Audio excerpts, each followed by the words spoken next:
महत्वाची बातमी, ज्येष्ठ पत्रकार निखिल वागळे यांच्यावर पुण्यामध्ये भाजप समर्थकांनी हल्ला केलाय। सभास्थळी जात असताना त्यांची गाडी फोडण्यात आली। निर्भय बनो या कार्यक्रमाच्या सभेला वागळे जात असताना डेक्कन चौकाजवळ ही घटना घडली। यावेळेला दोन्हीकडचे समर्थक आमने सामने आले, मात्र सभा उधळण्याचा इशारा भाजप समर्थकांनी आधीपासूनच दिलेला असताना पोलिसांची उपस्थिती कमी होती आणि त्यावरून वागळेंनी भाजपवर गंभीर आरोप केले। अखेर पोलीस बंदोबस्तामध्ये दांडेकर पुलावरील राष्ट्र सेवा दलाच्या सभागृहामध्ये सभा पार पडली।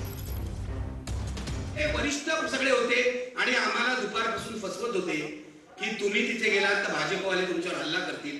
मग मी त्यांना सांगितलं ठीक आहे, तुम्ही येणार नाही ना आमच्या बरोबर, आम्ही चाललो। म्हणून मी चालायला लागलो, हे माझ्या बरोबर आले आणि मग पोलिसांच्या गाड्या मागून आल्या। हल्ला होणार आहे त्यांना माहिती होतं, पुणे पोलिसांना हल्ला होणार आहे माहिती होतं, कारण त्यांनी आम्हाला आधीच सांगितलं होतं की हल्ला होण्याची शक्यता आहे। पण पोलिसांनी सिनेमातल्या पोलिसांप्रमाणेच भूमिका बजावली आहे।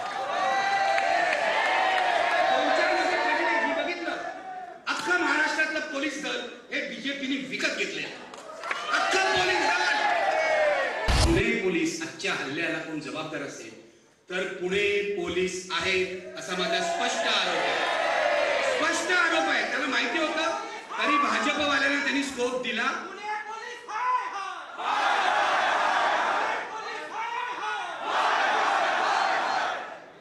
आता हळूहळू महाराष्ट्र पोलीस आहे असं म्हणायची वेळ येईल।